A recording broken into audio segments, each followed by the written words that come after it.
Khalsa, So welcome back to another episode on the HKF Podcast. So today with Mara Discus, we've been blessed. We have Bhai Sabji, by Ranveer Singh on the podcast today. I'm sure a lot of you might have heard of Bhai Sabji. He does a lot of parchaar, writing books, and even with Khalis house, I'm sure everybody has bought their books in the past. And it's so inspiring, and we're so happy that Maharaj Hazrat Bhai Sabji has come today, and we're so excited to kind of hear Bhai Sabji's views on everything, on like how he came about writing these books, especially one book that we kind of, quite inspired us as well, which was Rani Sadhagor. And we'll talk a bit about that today and how Bhai Sabji went about finding the information on that. But firstly, just to start off with, if we just ask how Bhai Sabji was from know to start off with, in terms of like Sikhi in general, how did that journey kind of start for you? If you just start there. Sure. Thank you firstly for having me on your podcast. It's great to be here. So my journey into Sikhi, so I was born into a Sikh family. So both mum and dad are Amritari. And we were blessed to have Maharaj Swaroop at home from a very young age. But my journey to Sikhi began when I was blessed with Amrit in 2012. So it's been 11 years now. And so I went to university not knowing much about Sikhi, but having some influence from my parents, obviously going to the Gurdwara, but not really knowing much about our itihas, obviously very little about Sikhi, apart from reading Gurbani. And so the journey began after Sangat with some Singhs in Southall. So I used to live in Hayes, and meeting those Singhs and having their Sangat, I feel holy, you start to come into Sikhi, go to programs, get involved with Seva. So that's really how I kind of got involved 11 years ago. And then we founded a Panthik Naujawan Jathebandhi at the time called NSYF, National Sikh Youth Federation. And then we were able to, with that, do a lot more parchaar, specifically about 84 and Khalistan, but also looking at like our Sikh political history as well. So from the 18th century, and then going back to the Guru period as well. So in that whole process, because you get to read about the jeevani of our shaheeds, individuals like Baba Deep Singh, Rani Sadhagor, and it kind of just grew from there organically. But that was my path onto Sikhi when I first took Amrit in 2012. And for like all the youth that are listening to the podcast as well, was there any challenges that you faced when you were younger with the start or anything like that? Not really, no, because I was lucky enough to be born into a Sikh family. So like I said, both my parents were Amritari. So I was told from a young age on how to tie the star. Chalo jiri goal the star the malla bande ota baad che Sikhi si, right? But from the beginning there was no a hindrance or anything like that. So I was quite blessed in that way. I guess coming into Sikhi, sometimes not knowing what's what, or knowing, for example, the different maryada that exists, that was maybe a bit confusing at first, but you kind of grow into it. So there wasn't any huge kind of hindrances for me. No, I was quite blessed in that sense. And any inspiration, Sakya, that you had growing up from the house that kind of inspired your journey? It's really funny because I couldn't pinpoint one particular Sakhi. Obviously mum and dad used to take us to the Gurdwara when we were younger, so you'd hear Kathavachik speaking about itihas generally, but I can't pinpoint one specific moment. There was always 84 pictures of 84, the very famous picture of Santaji and Bhai Marik Singh and General Subeg Singh, where the tanks are being shown and a guard tucked. So that image was always in our house, I guess from the mid-80s. So odro thoji khich pendi si shuru to, but I can't pinpoint one specific. There was, I think it was generally, for me at the time, it was this is just what Sikhi is. And then when I started to read our itihas and understand 84, that's where the journey and that's where the kind of interest then grew. How did we get to 84? Why did 84 happen? Why did the attack take place? And then holy, then I started to read about our history, and it kind of just went from there. Yeah. So Bhai Sabji, how did you decide to write books? Because when these days people don't really read books, everything's online. So how did you decide? I want to publish books. I want people to read about our own history. I didn't actually. There wasn't a moment where I woke up one day and I thought, right, I'm going to write books. It was, again, a very kind of organic journey and process. So for me, like you said, there's a lot of information available online. Wikipedia, people go to that. There's a lot of articles, but there isn't like a khajana where you can go to and get a full comprehensive account of like what took place. I mean, there's a lot of good books written in Punjabi. There's obviously our purataan granths. There's a lot of history preserved within those writings, but there isn't. I felt there was something that was lacking. As a student, as somebody who obviously I've studied law and philosophy, but I also enjoyed like reading and writing from a young age. And so I just felt, again, with the seva that I had with NSYF, a lot of that kind of, the seva that came about in terms of doing parchaar and talking about 84 and Khalistan, there was a lot of like writing, there's a lot of writing aspect to that as well. So like I said, it kind of grew organically. And I realized that there was a need to present this history. Because there's some great writers we have in our itihas. Even the books that we're going to speak about, a lot of those books were inspired by the novels that I read in Punjabi. So these novels were written back in the 1950s. So it's not as if the itihas or these books, these accounts don't exist. It's just our access to them wasn't really there. So when I started to write, the idea was to try and preserve that history and make it relatable to today's generation. Yeah, and when you talk about like preserving history, so we were doing with Zara as well with some of the youth here locally, and we're talking about how like, how everything nowadays is just online, right? So you can read about our itihas online, but there is a chance that can be removed, right? Yeah. Or like completely taken down, and that could happen in the future. And we were talking about like the importance of going back to that, reading books, or we're encouraging kids to like write your history and you write it down yourself, because that's something that no one can destroy or get rid of, and that's with you. So in terms of like the importance of reading books, because now it's very hard when you see youth, nobody really reads anymore. But what is the importance, like in terms of message-wise, of reading books, especially when we talk about like Sikh Itihas and why it's important for us to read about history, but keeping that Sikhi alive and keeping that Itihas alive? Yeah, I think it's hugely important. I think given what's happening in Punjab at the moment, there were some videos that came about early this week in which Veer Lakhasadana was arrested when he went to the school. And there's a school in Punjab where the teachers are not letting them speak in Punjabi, let alone read out their house, right? So we know there's restrictions being placed on Sikhs in Punjab. So then I think the responsibility then grows for us, because we have the luxuries of, we have certain freedoms here living outside of Punjab, where we can go to our purataan itihas, read it, it's accessible to us, and then, like I said, present and preserve and then present it as well. I do think there's a lack of general reading within the Sikh community. I think something that I've seen for the past 10 years is, like you said, we don't read as much as we should do.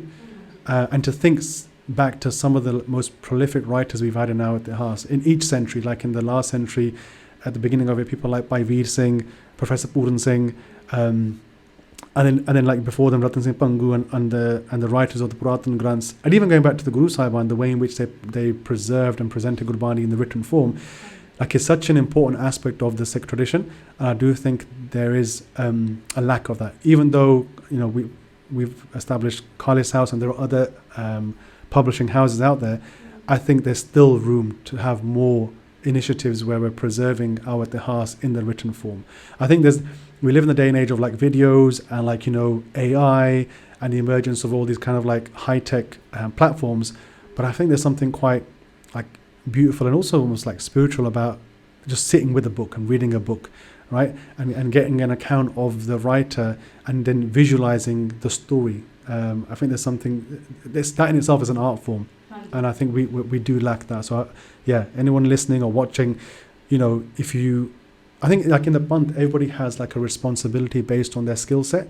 So we have Kathavachaks, we have people who sing Taddiwara, Parcharaks, and if you're a writer, if you have a passion for this, then go ahead and get the training. And there isn't any lack here. There's a lot of seva to be done.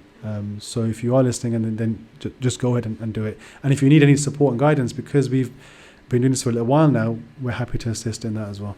And can you tell us a bit about Khalis House as well, and what you do and how you support other publishers as well? Yeah, so Khalis House, we established that in 2020, so 3 saal ho gaye ne.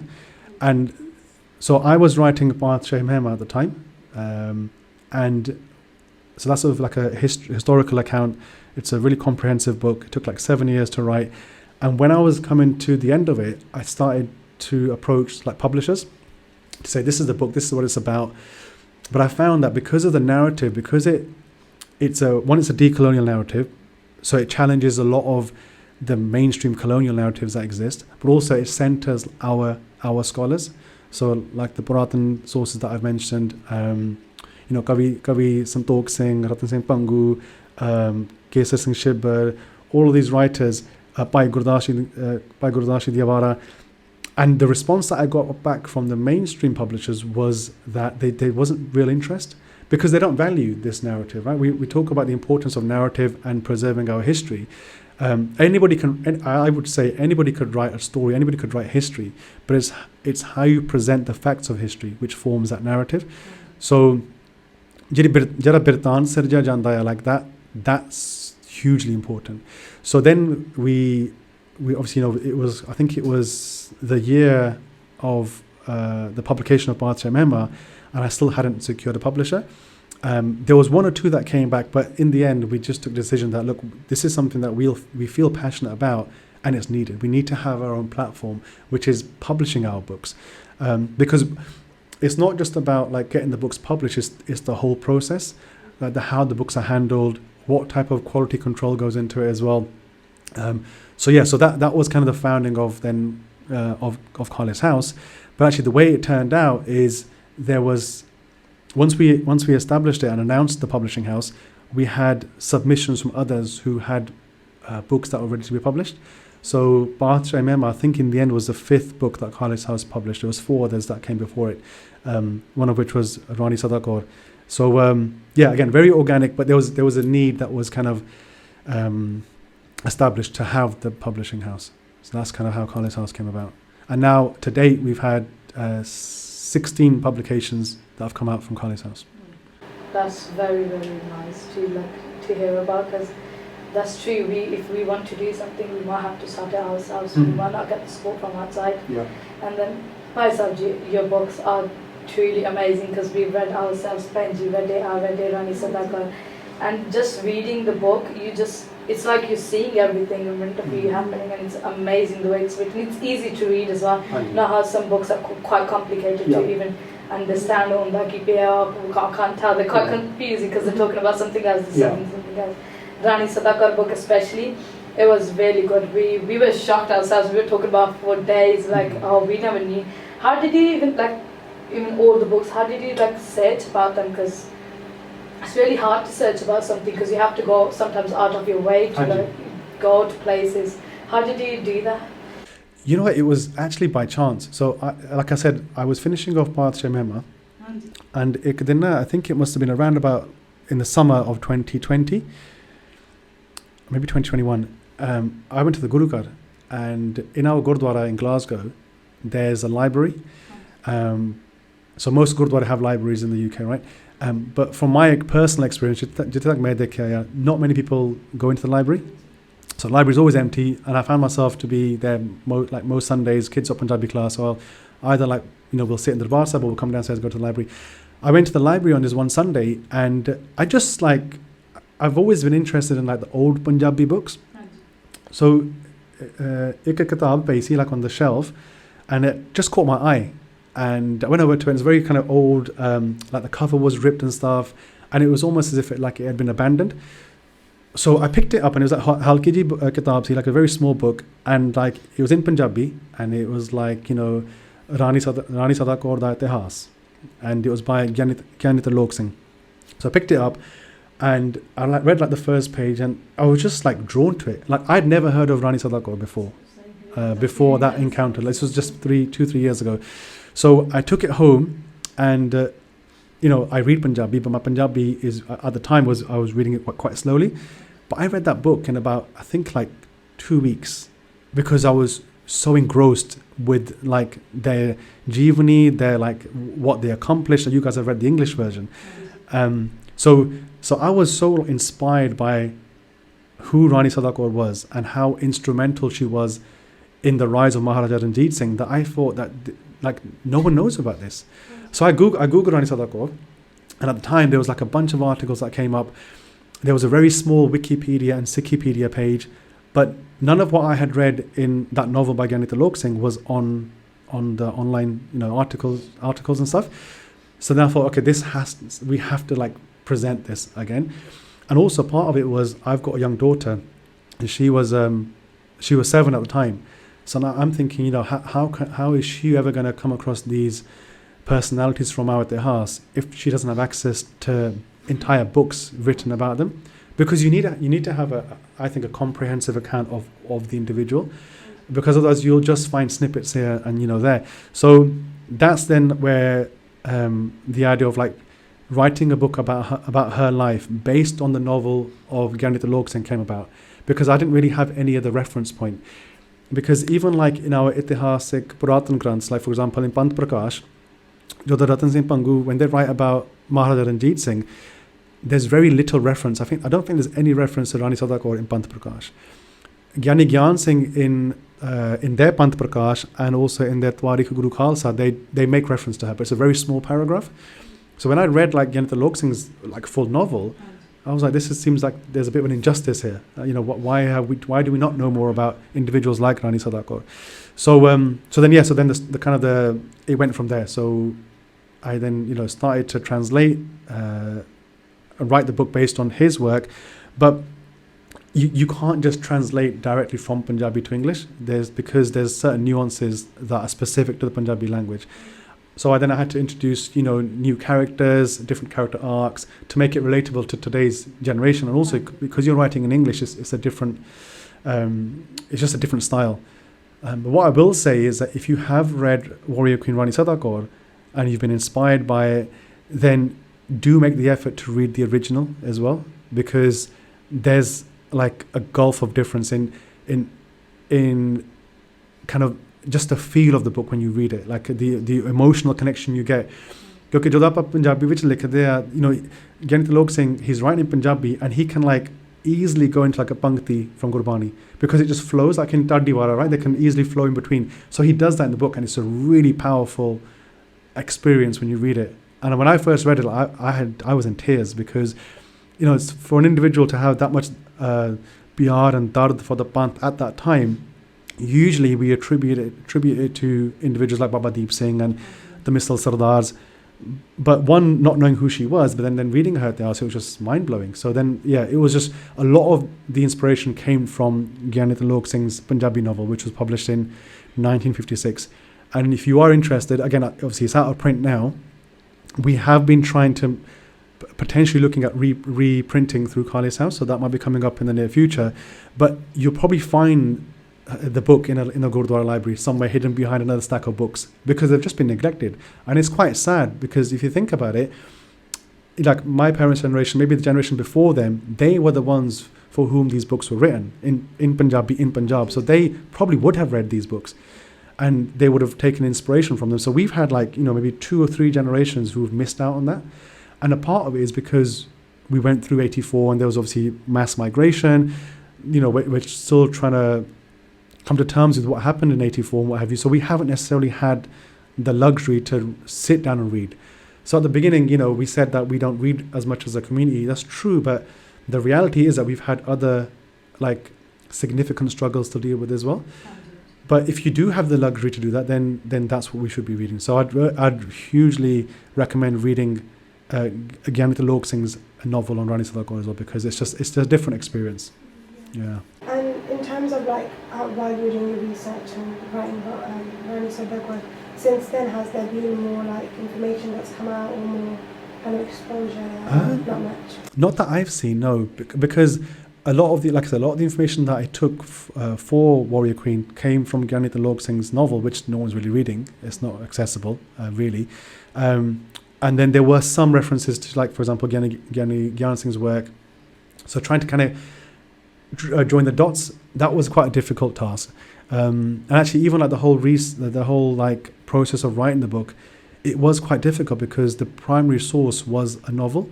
So people may say, well, obviously a novel is it's a novel, so it's not necessarily referenced. or it's not a historical source that you can always go to. But the thing is, I imagine Gyanit Log Singh would have written that book based on the oral tradition, so what he had learned from his elders, it would have been passed down. So to answer your question, I don't think there's been a huge amount done.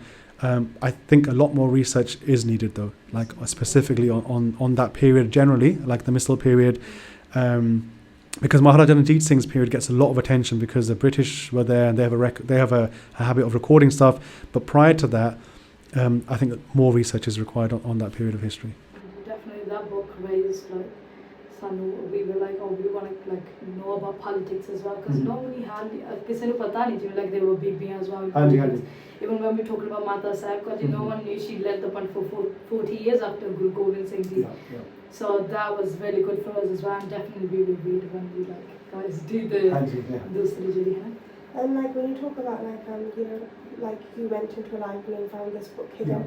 So like you wrote this book, you took the initiative and you wrote this book. Like how many other like Singhs there might be out there, like books written at the house that we don't even know about yet.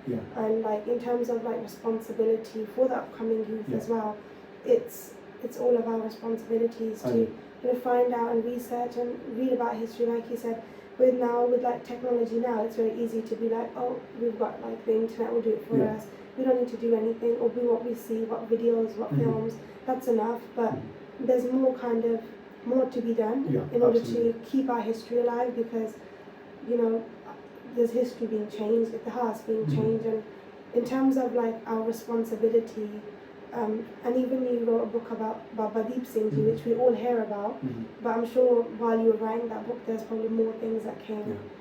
Could you talk a bit about like just so that the Sangat listening that should definitely read the book, what can they see and what important things that maybe we just hear about, but not. Just going back to the point about other books. So like Gyanit Log Singh, he was a prolific writer. There's actually, I've got a pile of books that are on my to-do list. So there's one on Bibi Daler Kaur, for example. Again, we hear these names, but you'll probably find maybe one or two articles online. But again, he's written an entire book about her as well. So there are more works in the pipeline. It's just a case of obviously getting to them. Baba Deep Singh's book, again, Baba Deep Singh, it's maybe fair for me to say that they're really well known in our Panth. With this, most houses will probably have a photo of Baba Deep Singh. In most of the Gurukars, everyone knows the Sakhi of Baba Deep Singh when they go from Damdama Sahib to Harmandir Sahib. But actually, what really amazed me, and again, this was Gyanit Log Singh's work, so he's written a novel about them as well. What was really amazing was that Baba Deep Singh received Amrit from Guru Gobind Singh Ji themselves at the age of like 18 years old. And then for the next 6 decades, pretty much, they served the Panth from Damdama Sahib. And within those 6 months, they waged battles with the Khalsa under Banda Singh Bahadur. They lived through that period where the Singhs and the Singhni are being hunted, when there's a price on our heads, all the way through to the creation of the Dal Khalsa, the Misl Sardars. All of that is happening. And Baba Deep Singh is seeing all of that. So sometimes, obviously, we have to have that respect for whom they are as a shaheed, right, and who they are in our tradition, in our ittihas. But sometimes I think we miss like the human element of the story. So like just reading, for example, like Gyanit Log Singh's account of how even when Baba Deep Singh goes to Anandpur Sahib, when he's heard about Guru Gobind Singh Ji, I think it's 1798 where he hears about them talking about, 1699 happens, and they hear about Vaisakhi that's taken place. So they then go the following year in 1700. But when there's like a discussion, there's like a back and forth that they have with their own mother, with their Mataji, and it's recorded in the book as well. And you know how sometimes today, like, there's like this apprehension maybe from some parents where we talk about 84, we talk about Khalis, tread carefully, be mindful of how you speak about these things because people are watching. And within that book, the way he narrates it, there was a similar kind of, not fear, but like concern that Mataji displays, that, we have to be careful of what's happening. So like for me, that makes it like all the more greater, like what they did, because it makes it more relatable. Now, I'm not saying that we are in any way comparable to Baba Deep Singh. That's not what I'm saying. What I'm saying is that there's something that we can take from that, because sometimes we put like our shaheeds on a pedestal, which we should do because of Unadi Qurbani Mahan, yeah. But like we have to also take learnings from like what they endured and what they went through. So the idea was like to try and give a more of a comprehensive account of who Baba Deep Singh was right from the young age, and then through like the 6 decades that they served the Panth, what they were doing. Because a lot of it is relatable for us today, because there's a lot of talk about like, you know, what we should be doing, what we shouldn't be doing, what's happening in Punjab. You know, things seem to be getting worse and worse on a yearly basis. How do we reconcile 84? What do we do in terms of Khalistan? But actually, like, there's a great teaching in the life of Baba Deep Singh, in that they were given a certain responsibility by Guru Gobind Singh Ji, that you are to go to Damdama Sahib, and your responsibility is parchaar, and to write the pothis, and that's what they did. And then whenever the call came from the Panth to come and stand with Banda Singh Bahadur or wherever, they would then come and give that service. And then that's when then in 1757, when they hear about the Biad Biad Darbar Sahib, that's when they then obviously go, and we know that they ask. But there's a whole, sometimes we just think about the end, but there's a whole like jeevani behind that. There's a whole jeevani of Kamai and Bhakti and living within the Sangat of the Guru at Damdama Sahib. So the idea was to try and present that in a more comprehensive account.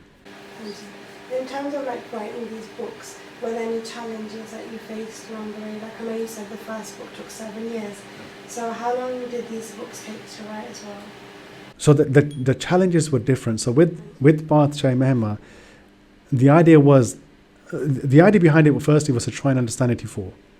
And then when I looked at 84, you go back to 1978, then you go back to 1947, and then it's like, well, how do we get to 1947? How did the partition of Punjab happen? Then you go back to 1840, and then holy, like I ended up going back right to the beginning, because what I found was that, again, in Punjabi, there's some really good books written about our Itihas in terms of narrative that they present. But in English, and I've spoken about this before, the narratives change, and that's hugely problematic. Because when we look at our Itihas from the perspective of purataan granths, like Panth Prakash, like Suraj Prakash, Mehma Prakash, all of these granths that were written after the Gurus, you see that there's like there might be some like small discrepancies, but the overall narrative doesn't change. Like the reverence they had for Guru Sahib as Sache Pacha, for example. Like Aam Taur te jada aaj aapa dekhde, they are like sometimes maybe outside of Panthic circles, but people use the word teacher to describe who the Guru was. That's a very small way to describe who Guru Sahib was. And when we look at our Purataan Granths, they revered as Sache Pacha, that they were the true king of both the physical, the seen world and the unseen world. Deen Duni Sacho Pacha, that's how Ratan Singh Pangu describes them. So I felt there was a need to like capture those references and present it in a historical book in English, because it was missing, and I still think it's missing. So that's why it took 7 years, because then I had to actually read the Itihas that was there, or listen to Katha by those who have read it.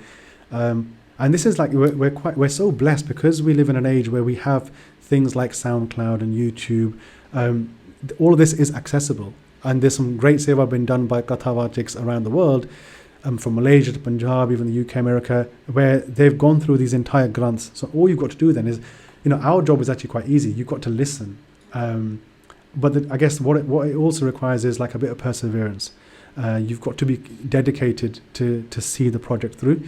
So the challenge with that was, because it was such a covering a huge amount of history, and there was a lot that wasn't covered, but the main purpose of the book was to correct the narrative and come at it from a point of view of presenting the references, because if tomorrow somebody has an issue with it, you can say, well, here's the reference for it. Now if we want to have a debate about something, ordinarily you'd come with facts, you'd come with your references. So here's now a book that will allow you to do that. There's other themes that come out from it, but that's one of the main things. With the other two books, Rani Sadaqwan and Baba Deep Singh, the challenges were really about, like, because when you're writing a novel, it's a different task to writing a historical book. So there's obviously the non-fiction work. With the novel, you have a bit more of an artistic license, because you can bring in characters, you can build their character arcs up, like I said, but you have to at the same time pay respects to the facts as well. So the difficulty there was in how much of fiction do you bring in, and then how much do you keep of the facts. And the problem we have is that because we don't know much about Rani Sadaqaur, there isn't a huge amount recorded. Really, from what I've found, apart from Gyanit and Lok Singh's work, that's where the difficulty came in. And there was like a bit of a moral dilemma as to how much do I add to this story to make it relatable and actually an enjoyable read, to make it inspirational, and how much do I actually honour her actual life and her jeevani and stuff. So that was the difficulty. And same with Baba Deep Singh, although we have more references for Baba Deep Singh. So the challenges were different. And I think going forward, unless we start to document our itihas in this way, we'll continue to have those problems, because others will then, revise our itihas like you mentioned before.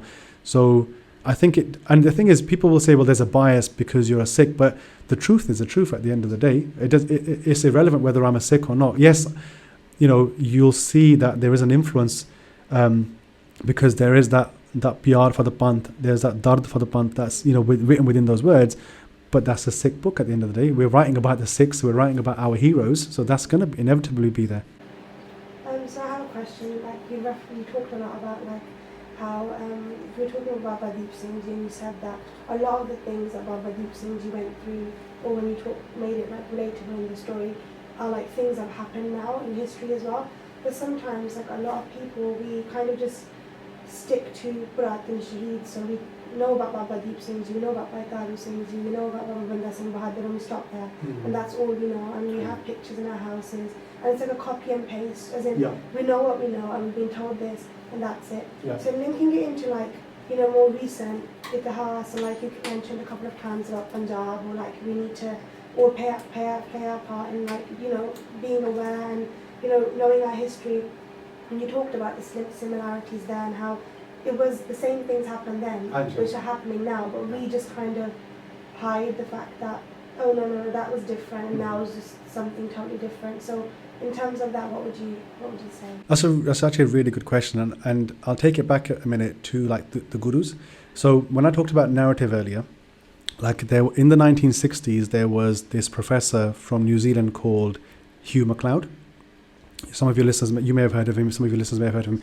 He was really the first person from a Western perspective who wrote a history of the Sikhs, in which he said that basically the ideology of the Guru Sahibaan changes after the first five. After the Shaheed Guru Arjan Dev Ji Maharaj, the Gurus then they change in their philosophy and their ideology. And that's hugely problematic, because that doesn't happen. Like this is obviously his own interpretation of our itihas, and he's relying, on certain sources, and he also, I would say, has a particular purpose for why he's writing as well. Because in the West, there's a lot of like emphasis placed on critical thinking, that we have to like look at things and really open everything up and really. But when we read like again the Puratan Granths, like for example, one Granth that comes to mind is Bansavali Nama. It was written by Kesar Singh Shibbar in 1769, so quite close to the Guru period. And within that, he details the lives of the Guru Sahibaan, Banda Singh Bahadur, Mata Sahib Kaur, and within that, he references how like the jot of the Gurus was the same from Guru Nanak Dev Ji Maharaj all the way up to Guru Gobind Singh Ji Maharaj. And we know that as Sikhs, right? But when non-Sikhs write about us, that's when it becomes problematic. Dukhvi lagdaya, and also there's a bit of anger as well, because who are you? Like, who are you to write about the Gurus if you're going to be depicting them in this way?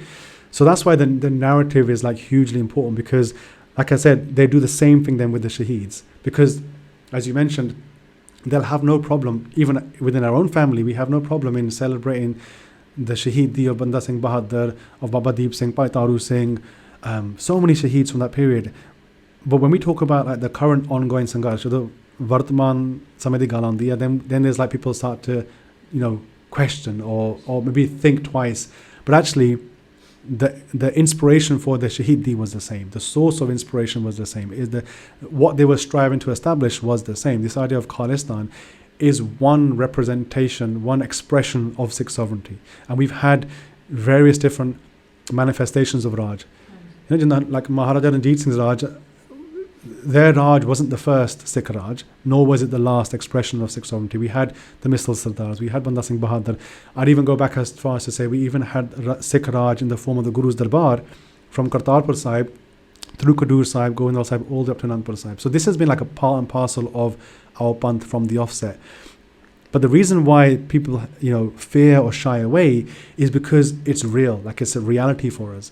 And when we read like the Mughal accounts, when you read like Jahangir's memoirs or Aurangzeb or Bahadur Shah's, like their court poets, they write the same thing. They say that the first 5 gurus, there was no problem with them, but it's when Guru Hargobind Sahib Maharaj adorns the 2 swords, establishes the Akal Takht and raises the Akal Sena. That's where it became problematic. And then their kind of whole approach changes as well. And this is the same accusations that we see thrown out against the Sikhs today. The Jodapa Langar Bataunde, they have no problem with that. When we're serving the world, when we're talking about seva, which again, seva comes from Sikhi, right? It's not, this idea of like service is different. Seva is something specific tied to gurmat and tied to the Guru's Darbar.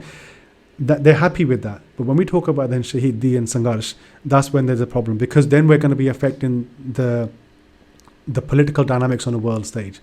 So this is where the problem arises. But like I said, the same accusations are thrown against the Guru Saiban, even during those times and even afterwards. And then we're seeing that replayed with the shaheeds, which is why we then have these, for Tony Launi Chahiye. Even, like Afsos di Gal hai, but like even in certain Gurukars, these things happen where we're not even allowed to have the photos of our shaheeds. So if we can't even speak about them, then whatever's going to come next, how is that going to be coming about? And it comes back to the point of like preserving our history through that lens. Like people have asked me, like, we know about Baba Deep Singh, what was the need to write the book and stuff. Jalo, that's maybe a valid question as well. Like, why are we not writing about the itihas of like Shaheed and Oaks and Babbar, for example, or the recent shaheeds? The thing is, those jeevanis have been written. We do have them. Like, and yet it would be great to write a full novel based on their jeevani as well, and we should be doing that. This is what we should be as writers, as anybody who has that passion for preserving our itihas. We should be giving the same attention to our shaheeds of recent years, and because it's the same respect that we hold for them for both sets. And when we talk about like Maharaja Ranjit Singh's times as well, a lot of the times we hear about like Maharaja Ranjit Singh had Raj, and then after that it was we just hear that, like that Raj and that time period, and then that's it, nothing before, nothing after. Now it's kind of seen as like, sometimes it's seen as a bit of a negative thing, like we don't need Raj, or it was just that one time and that was it. So in terms of that, like what, after your research as well, what you've done, you said that before Maharaja Ranjit Singh and after Maharaja Ranjit Singh there was that Raj, and it was there. Yeah, like I said, the idea of like Raj, Dharam and Raj, like in the Khalsa Parampara, there's the Sri Mukhwak Panyo Garib Nevaj Shastran ke Adeen hai Raj binana Dharam chale hai, Dharam bina sab dale male hai na. So this idea of like Miri Piri, you could say as well, this has been there from the offset, and it comes back down to how we record and remember our itihas, how we relate to even to Gurbani, because there's Panktiya in Gurbani that talk about Raj as well. Like Guru Nanak Dev Ji Maharaj, they say Takat behe takhte ki layak, that only those individuals who are worthy of sitting on thrones ought to sit on thrones. We know that Guru Nanak Dev Ji Maharaj, they overtly criticized Babur for his invasion. We know that they were the first Sikh political prisoner. So like when we look at our itihas, and especially and read Gurbani within the context of which it was written, and then you add Bhai Gurdas Shri Avara to that, and you add like other contemporaries of the Gurus like Kavi Senapati, who was one of the 52 court poets of Guru Gobind Singh Ji Maharaj, Bhai Nandalal Ji, like the whole picture we get of the Guru's Darbar, you can't take Raj out of that, you can't take political autonomy out of that, because it was there. Otherwise, what was the need of the Gurus establishing the Guru's Darbar? Even as an example, if we look at like the Udasis, Guru Sahib goes in the Udasis, and in Siddh Ghost, when the Siddhs ask Guru Sahib, why have you started these Udasis, the response that Guru Nanak Dev Ji Maharaj gives is, they say, Gurmukh khojat pe Udasi, Darsan ke tai pe ek nivasi, that I've started these Udasis in search of the Gurmukhs. So it's a very purposeful reason for why Guru Nanak Dev Ji Maharaj goes on the Udasis. And then we know that they travel in all 4 directions, and then they come back to Punjab, And in Gurbani, there's this idea of like the Gurmukhs are nowhere to be seen. You know, they haven't found the Gurmukhs. So what does Guru Sahib do? They then buy some land, which becomes known as Kartarpur Sahib. They establish their own darbar there, and that's where we then see the Sikh movement take shape. So the importance of like, this is not to say that we have an attachment to a particular piece of land, but when you say that, that kind of minimizes the problem as well, because you still need to have a degree of autonomy for you to bring about your ideology or your sort and your politics, if you like. So for us, like from the beginning, when Kartarpur Sahib is established, that is that space. That's the first sovereign Sikh space where the Guru's Sikhs can come to assemble. Sangat is established. From there, Langar is obviously started, and it all then grows from there. And then even like we know, like Guru Angad Dev Ji Maharaj, they're sent to Khadur Sahib because there was a threat from Guru Nanak Dev Ji's own sons, because they were vying for the takht as well, right? And that happens again with Guru Angad Dev Ji Maharaj. So Guru Amar Das Ji then goes to Govindal Sahib. So whenever there was like a potential threat to either the sanctity or the sovereignty of the Guru's Darbar, Guru Sahib like strategically safeguards that. Sometimes it's relocating, sometimes it's waging war with like the Mughals or the Hindu hill Rajas.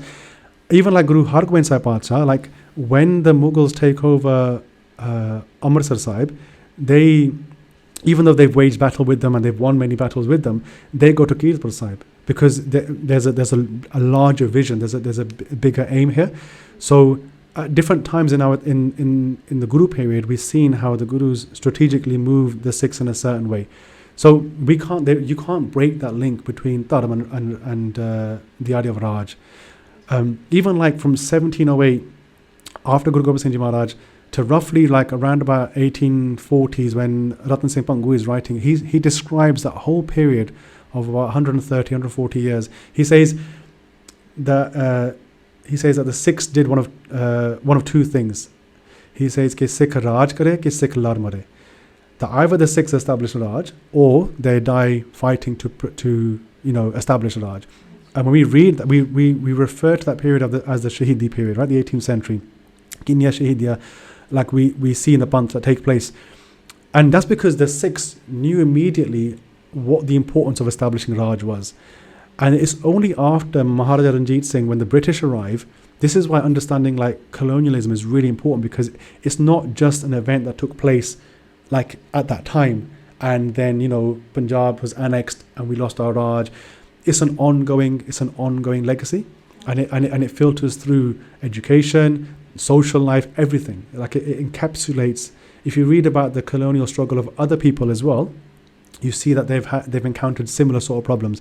So yes, but from our perspective, like again, looking at our own sources, reading our own purataan granths, there's the link is like so obvious that it's actually embarrassing when you read our own, or when you hear our own, to say, Raj di gal nahi karni chahiye, we're all about bhagati and this. That's not who we are. That this idea of like meedi peedi, again, they're both given the same importance. Like there isn't one or the other. Guru Sahib was quite critical of those who were just doing bhagati, like the renunciates who gone into the mountains or the forest. They said that that's not the way to bring about change, right? You have to have both aspects. So yeah, and even after Maharaja Ranjit Singh, like you have the Babbar Akalis, you have the Gaddar Leher. These struggles continue in different morcha that come about. But again, because they've been revised to, like for example, the Gaddar movement, right? For many decades, that was presented as an Indian independence movement. But when you read the accounts of the Gaddars, like Baba Vasakha Singh, Son Singh Pakana, when you read their handwritten accounts, they don't say any of that. For them, their inspiration was Sarbat Tapala. They make reference to Guru Gobind Singh Ji Maharaj. And even when you look at their photos, like Sardar Ajmer Singh makes his point in his work, he says that when you look at them, they were Rayatwan Nitnemi Gursikhs. They had Gatre on. What do you think was inspiring them? It wasn't an Indian independence. It wasn't a nationalist movement. That was something that was put upon them afterwards.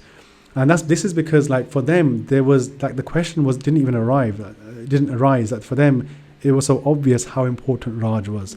But I think over the years, because 47 happens, the Indian state is created, you then have a whole new political reality that you're dealing with. So you're trying to, battle that. So then you do inevitably lose your, that kind of connection to your original identity. and then Sikhi becomes Sikhism. It becomes just this religion, just this idea of giving langar out, just this idea of like just the bhakti element, and then we lose the bigger picture. It's sad because we've seen parents, because we go to Gurukul, we have classes, and when we talk about 1984 or 1947, what happened to Sikhs, because recently June, like again, 40th of June is coming up. We just talk about it, and the parents are like, don't tell our kids this, that there's no need to know. And it's very sad for us as well, because then we can't, how are they supposed to know if we don't have it? No. Absolutely. Or in that there's two things that aap bhi thodi darde hai, because otherwise they wouldn't be saying that, right? And the other thing is like they're still probably processing the trauma of 84, because for individuals like myself who haven't lived through it physically, we have a different connection to 84. But those who maybe were in Delhi or maybe even in Ran Punjab, and they weren't tied to the Kharku Sangharsh, or they didn't have that Gursikh Jeevani or that attachment to the Panth, to them they're going to just see it through a worldly lens. They're going to just see it from the perspective of death and destruction.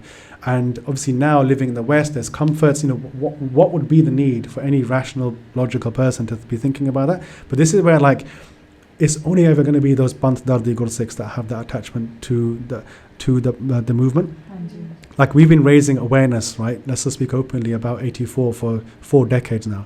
Going into Parliament, having the June rally, all of these things are happening. It's not about getting awareness to more non-Sikhs or to the rest of the world. It's actually focusing on those who already have that love for Sikhi, and showing them like what our Itihas is about, showing that connection between Sikhi and Sangharsh, between Raj and Dharam. That's personally, a lot of our efforts. And this is another reason why Khalis House was set up, was to empower Sikhs who are passionate about preserving this narrative. Because I personally haven't got time to like go out to speak to a random Gora and tell him what Sikh. If you're doing that, it's great. If that's your seva, brilliant. But for me, I think the focus should be on like our own, because that connection to Sikh is already there, right? And Baki, is Guru Kirpa as well. You know how you were saying that, or in terms of like, sometimes we look at our shaheeds and then we should put them up high, but we should take inspiration from them.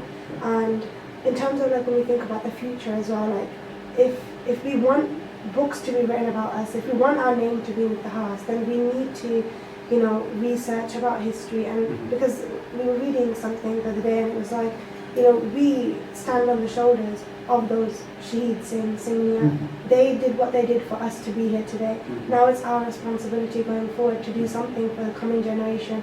So like with these books, you're leaving behind this khajana basically for the coming future, so that they can grab this book and read it. Now we talk about Rani Sadaqah as well, it's there out there for the Sangat to see, but like for your last message to the youth especially, because sometimes with the elders we can't really change their sochani, and they've kind of lived through their kind of jeevan. But for the youth upcoming, like what message would you give to them in terms of like, how important it is that we do, read our history and put it out there in whatever way is, if that's writing a book or doing parchaar or basically just educating the people around you. But it's so important because of what's happening in today's time and how history is being changed, and what responsibility and like last message would you give to people? I think that there's a huge responsibility on all of us to firstly preserve our Itihas. That's something that all of us should be doing. And actually, in fairness, a lot of like the parchaar groups that exist, maybe certainly in the UK, every like Gurupurab or Shaheedi Purab, that does happen. We see that happening, right? But I think like in terms of the wider picture, like this should be the minimum requirement, because like those who gave the shaheed, those who gave the ultimate sacrifice, they've done the hard bit, right? For us, writing this, for me, I'm not saying it was an easy task, but this is quite an easy thing to do in that sense, because I'm not putting my life on the line, right? So there's like a perspective is hugely important as well. So if you're listening into this, or if you're watching this, there's a lot of like self-reflection. Like if you're not doing the minimum, then what are we doing? And there's always going to be this demand on the Panth to be active in the Panth, to be doing your seva. And like I said at the beginning, like seva comes in different forms. You might have your specific skill set, but I think everyone should know our Itihas and be unapologetic about it. Not like not adopt like the narratives of maybe like Western thinkers who are imposing upon us what Sikhi is. Even like the idea of Sikhism as a we sometimes like say proudly we're the 5th largest religion in the world, and like that's when you look at like what Sikhi is as a dharm, it's not just that religion, and there's we kind of like confine ourselves into a box, because then when we talk about then Sangharsh and we talk about shaheedi and we talk about liberation movement, we talk about Khalistan, if we're saying we're a religion, then in the mind of like again the rational thinker, that stuff like the armed struggle is an affront to religion.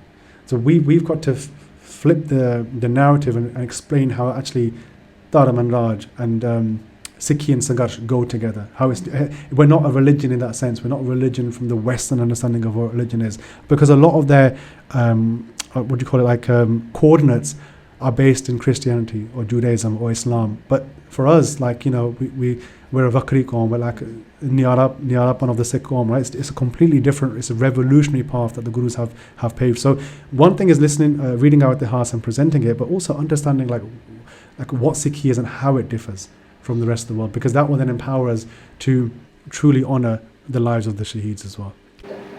Paji, the work you do, it's amazing. For us, it's because we go and read this book. Like, I have siblings, Penji has siblings, so we've passed on Rani Sadaqah's book like 5 times already. Like, she read it, then I read it, then my sister read it, then all the way around, and it's very, very inspirational.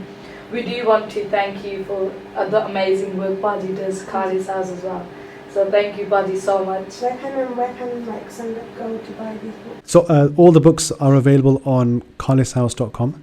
We also have a selection of them on Amazon markets, so amazon.com, .ca, .co.uk, .eu, all of the Amazon markets. But what I would say is, if you are looking to purchase the books, go to Khalis House as the first port of call. And if you're looking to purchase them, maybe like a bulk order, we can do specific prices, so just contact us, info@khalishouse.com as well. And Bhai Sabji, thank you so much for coming, because like we were just talking about, it's so important that we do something for our bank, whether that's writing books, and these books are really inspiring, and we hope that anyone listening and the youth, they do pick up these books and read them, and we need to take the time out to read about our history. That's like the first step basically, and the first thing you can do. But Bhai Sabji, thank you so much for coming today. Thank you for having me. We learned so much, and Hanji, we really did. Hanji. Khalsa, Waheguru Ji Ki Fateh.